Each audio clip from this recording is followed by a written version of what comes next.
Hello, welcome or welcome back to the Yarn and Yarns YouTube channel. My name is Angela and all of the places you can find me should be linked in the description box below this video.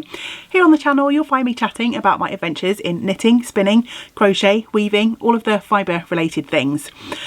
I have a continuation video for you today. So a week ago for me, it could very well be months before this video goes up, but it's quite fresh in my memory at the moment. I posted a video of my first attempts, or my first foray into hand combing with a Shetland fleece that I purchased from a farm in West Wales. And I shared a video just of me combing up the first few locks of that fibre and spinning up a small quantity and making a little mini skein.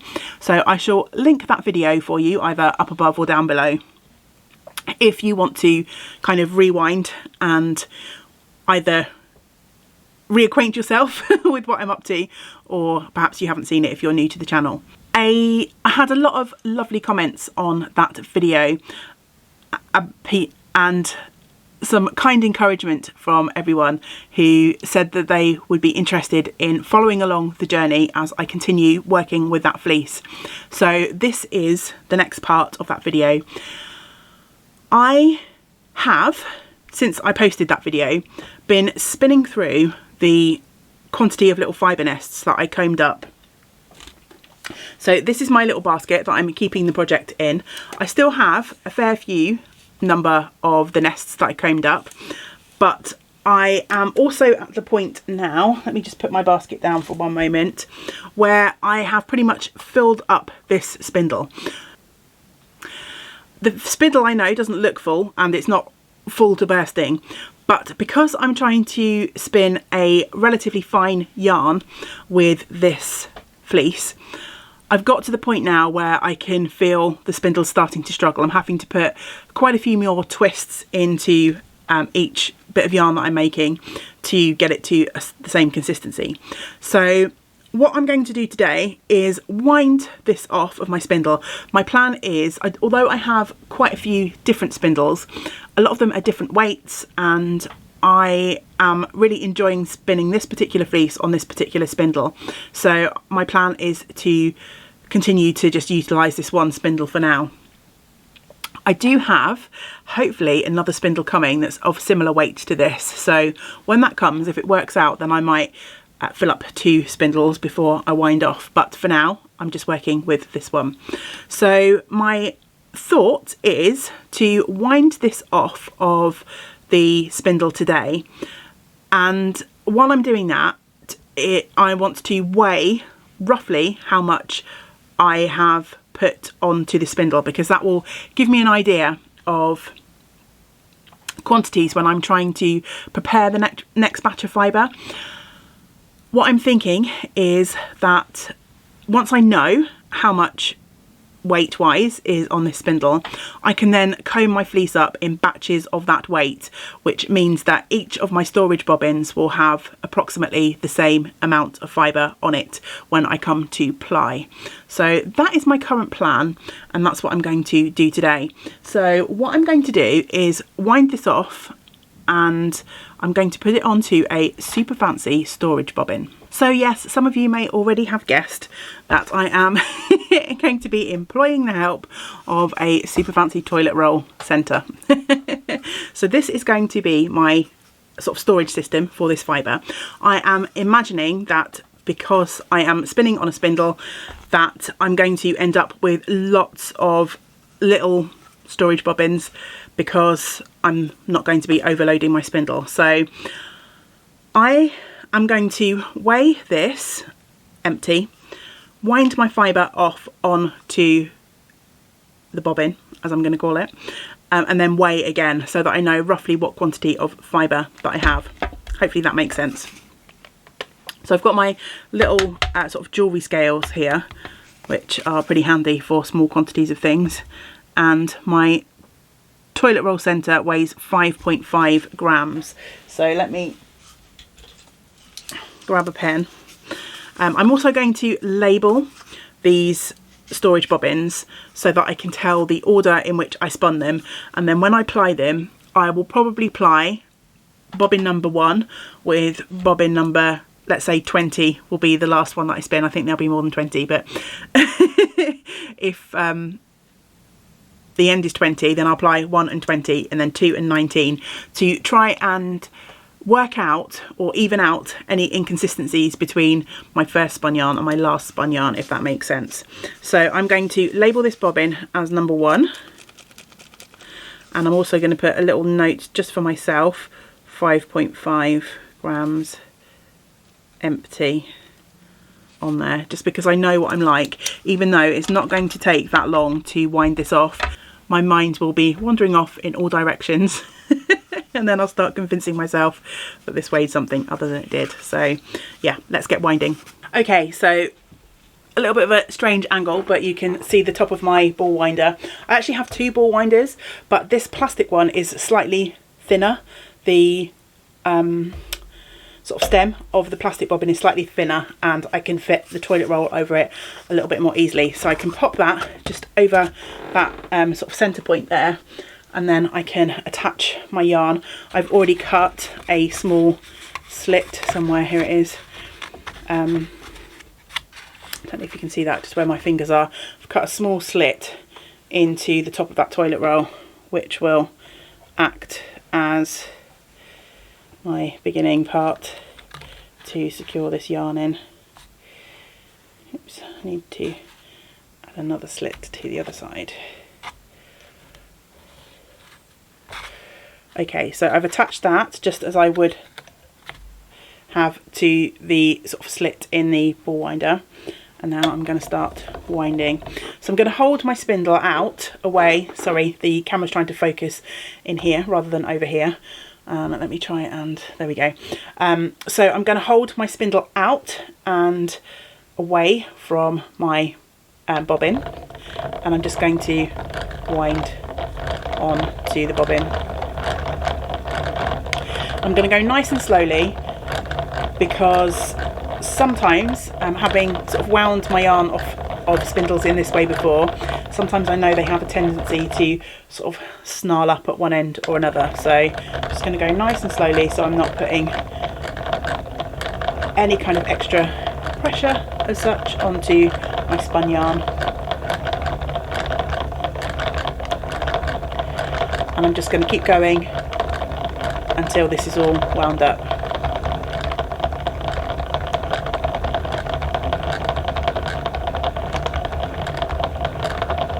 Okay, so that's all wound onto there, and then I can just slide my toilet roll back off the top of the ball winder, put that in front, and then I have a nice little storage bobbin. And this was really fun to wind off.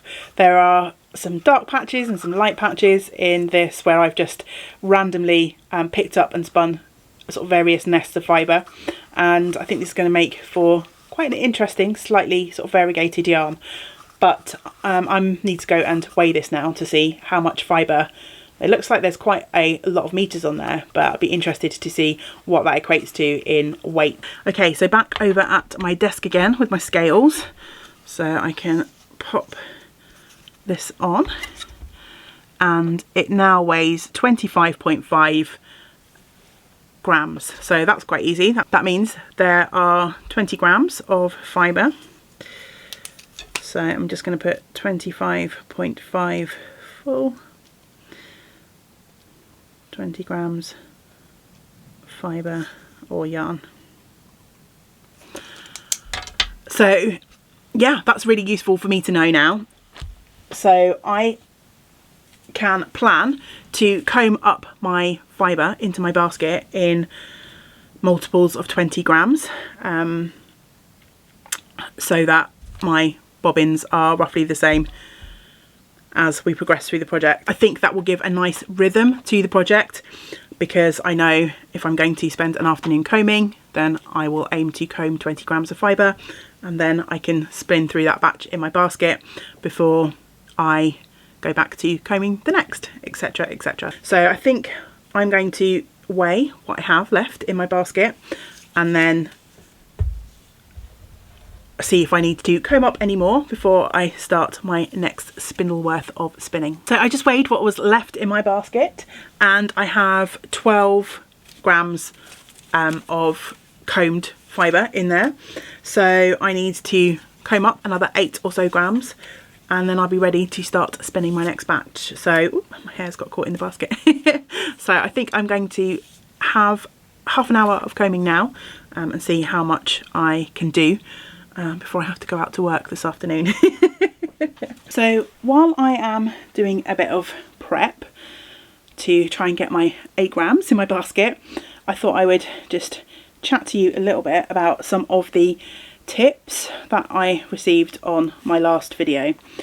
And I'm so grateful that people are willing to share their knowledge and expertise, because as I mentioned in my last video, this is my first attempt at sort of combing and this type of fibre prep. So one of the tips that I got, or the first tip that I received, was not to overload the combs with too much fibre, which I think I was pretty much doing, maybe not in that first video shot that I included in the last video, but I think given that a lot of my nests are only a gram or even less than a gram of fibre, I think I was kind of already sticking to that principle just naturally for some reason. So I'm not really putting more than a handful of locks. That looks quite a lot, but that's because I have flicked these out, so they're quite fluffy. So yeah, this is kind of the maximum amount that I'm putting on the comb. The other tip that I received, let me just angle the camera up so you can see my face while I'm talking as I'm not combing at the moment. That light is horrible, but it's what we've got.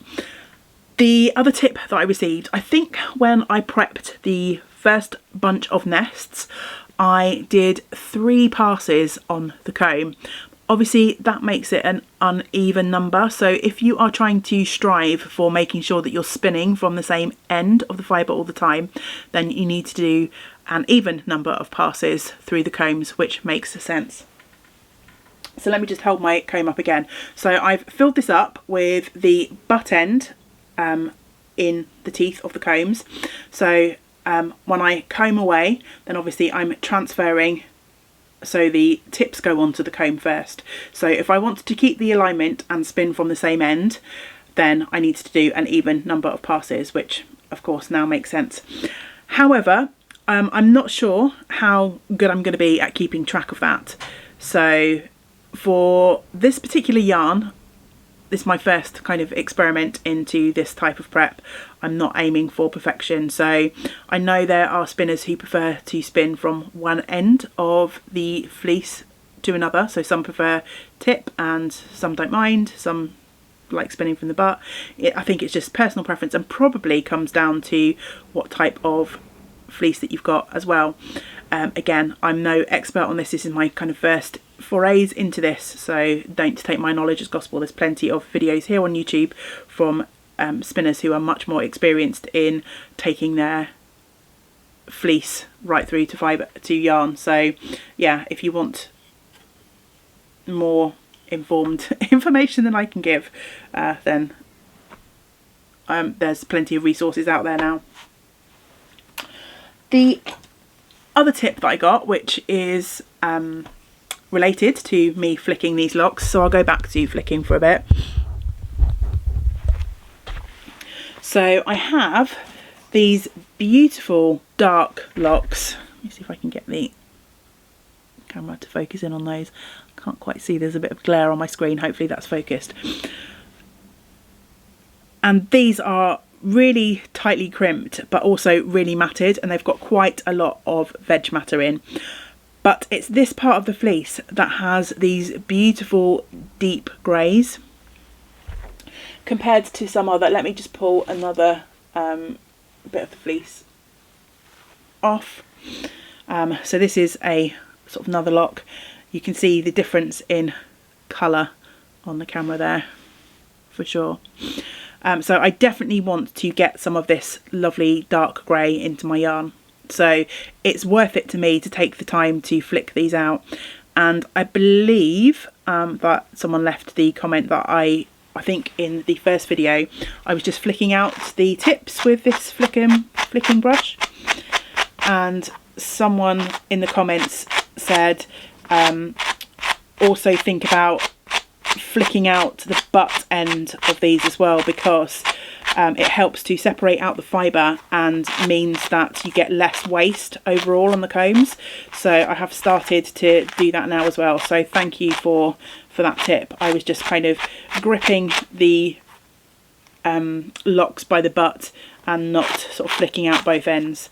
So yeah, I appreciate that tip. So hopefully that might help others as well if you're embarking on this type of fibre prep.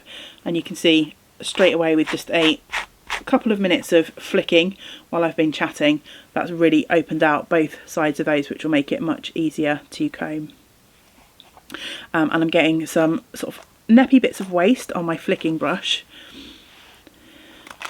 but these are the sort of bits of fibre that you're not really going to want to go into your finished yarn anyway. Don't know how well you can see that, but there's veg matter, there's loads of short bits, loads of neps. So yeah, it's a good way to get rid of some of that stuff that you don't want in your finished yarn anyway. Keep on combing until I get my 8 grams worth to fill up my basket. One of the tips that I received for the actual combing process rather than the sort of flicking was to try and start combing from the very edge of the fibre to tease out all of the little knots, because again that will help in the long run with the amount of waste that you end up getting. So I'm trying to employ that, be a bit more mindful of doing that as well. Some nice long bits of fibre there, but for some reason they don't want to come off the comb, so I'm not going to force it. I'm going to put those into my waste basket.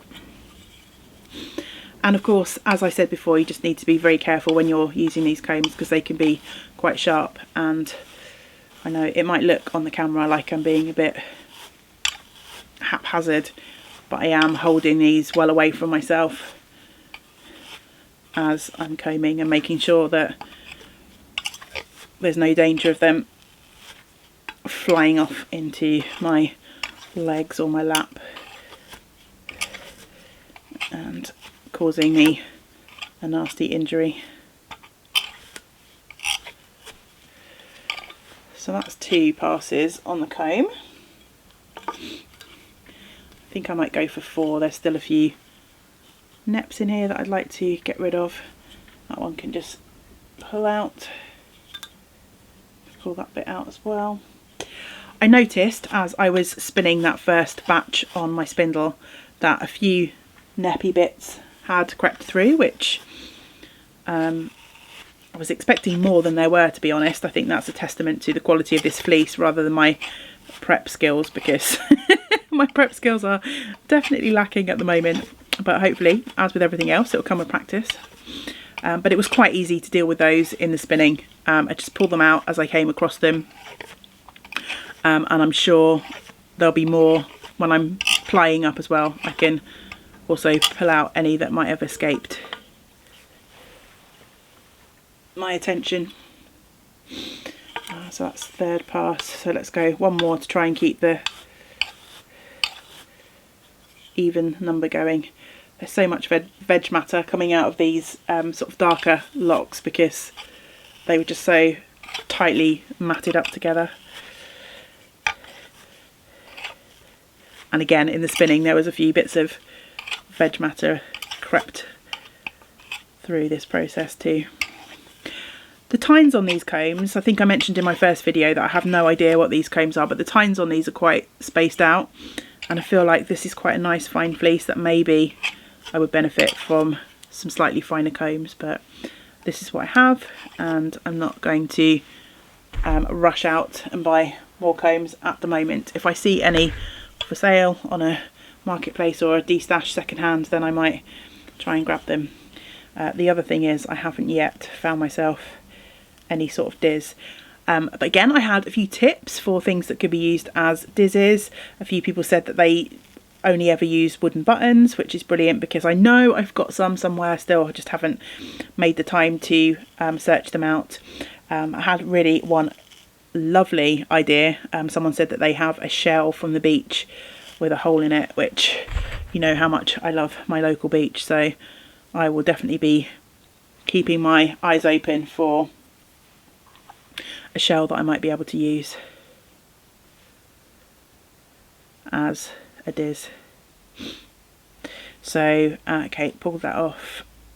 I'm going to wind that up, and then I will try to remember to spin from the middle of my nests when I unfold them.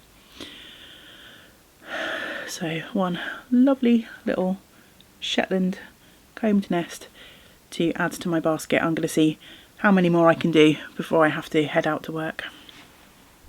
I'm busy spinning away on one of the little fluffy nests as we chat. I'm not sure what my original intentions for this video were. I think I was thinking that I would follow the project for the next couple of months and just record here and there and then make a video just chatting about the experience. However, I have just been editing the footage that I took last week, and I've got a reasonable amount of footage. I have waffled around this project quite a lot, my intentions for it, and also chatted about some of the lovely comments and tips that I received on the last video. So I think what I'm going to do is add this video up onto YouTube at some point in the next couple of weeks as it is, and that way if you have recently watched the first part of this video where I started to do the combing for the first time, then the project and the intention and what I'm up to might be fresh in your mind. I can barely keep track of the projects that I'm working on, so I certainly can't expect or imagine or hope that you will too. But yeah, I think I've got enough footage to make a somewhat interesting video, so I shall do that rather than stick around to make a potentially really long video. And then at some point I shall start recording a vlog around this project again, and perhaps we'll have a part 3 if there's enough to chat about. And certainly if we get to the point, it's not very cold here yet, even though we're approaching the end of October as I'm recording this here in the UK. We've had some quite mild weather so far. I'm sure the cold weather will come soon, but if we do get to the point where I am doing my, combing and prepping and spinning in front of the fire, that romantic vision that I had, I think I mentioned it in the first video, then I will certainly do a bit of vlogging around that and share that with you. And equally, if we get to the point where the air's blue because I've had enough of this project and every time I pick it up I can't help but let off a string of expletives, I'll share that with you too. Although the channel will stay expletive free. I know some of you watch with kids. One thing I know I'm going to need to do for this project is keep it in my sight. I've noticed over the last, I'm not sure if it's been a week or 10 days since I recorded the first little segments for this video, I haven't really touched this project, which I'm a little bit disappointed in myself because I'd kind of hoped that I might work for 15 minutes a day on this one.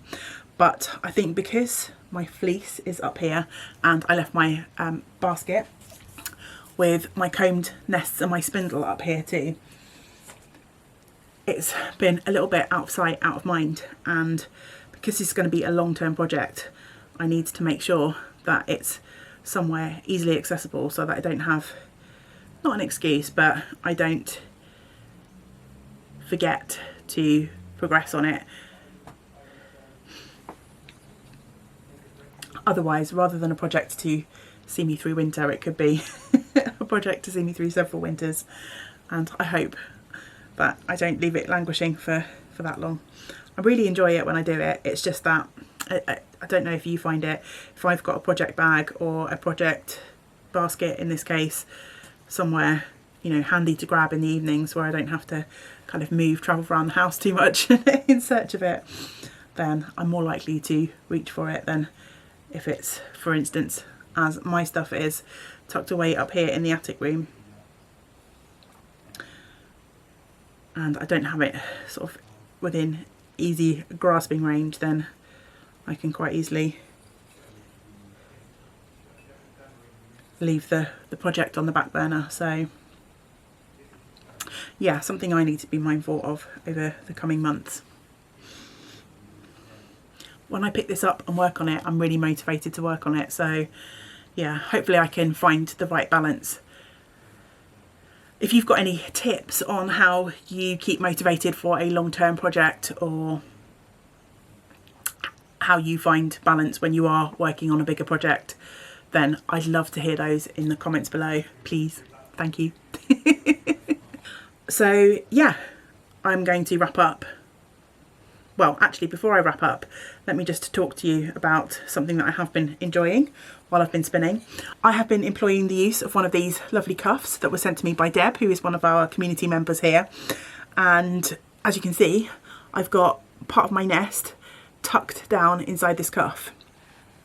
And it's just keeping, I've still got a fair bit of fibre hanging around between my hand and my spindle, but any excess fibre just gets tucked in that cuff there, and it keeps it out of the way and stops it getting tangled as I'm spinning. So I'm really enjoying using those, and it's just such a simple idea. And so I just wanted to say a big thank you to Deb for sending those to me again. She sent me quite a few. I think there were 3 in the package altogether, so I will never be far from one to help me in any of my spinning projects, which is lovely. And I've not really employed the use of anything like this before. Sometimes I have tucked fibre away down my sleeve, but most oftentimes I'm just wrangling it, trying to keep it out of the way, throwing it over my shoulder, or just sometimes getting tangled because I've got too much fibre hanging out in my hands while I'm trying to spin. So yeah, I'm sure this is going to make my life lots easier as I'm working through this project. Anyway, I could just stand here and spin all day. And maybe I will. No, I've got work to do. At the very least, I've got to add this to the end of the video and get it edited and processed. I can do that today, now that I've recorded this. So let me know in the comments below whether you have been doing any fleece preparation lately, what you've been up to, if you're a spinner. And if you're not, just let me know what projects you're working on. I always love to chat to you in the comments below. And of course, if you've got any thoughts on combing in particular, or fleece preparation to share with myself and the community, then also please feel free to leave those. We always enjoy sharing knowledge here in the Yarn and Yarns community. I'll be back soon with some more making content to share with you, and so I hope you will join me for the next video. And if you have enjoyed the video and you're not yet a subscriber to the channel, I would love for you to press that subscribe button, maybe the notification bell, so you can see when my future videos come up. And if you've learned anything from this video and you'd like to support the content that I make here on the channel, then there's links below to buy me a coffee, which would be just amazing if you're able to. No obligation, but the support that I get through coffee, and also on Patreon, if you want to regularly support the channel, you can sign up to Patreon for as little as £1 a month, and I do post extra content over there, and it really does make a big difference to me and my ability to be able to keep continuing to make these videos and put them up here as often as I do. And I know that's not within everyone's possibility to support that way, but just by being here, by liking, by subscribing, by watching the video, sharing that you're watching, you're supporting the Yarn and Yarns community. So thank you so much to you all. Until next time, I hope you get to do some of the things that you enjoy. Great big woolly hugs to you all. Bye for now.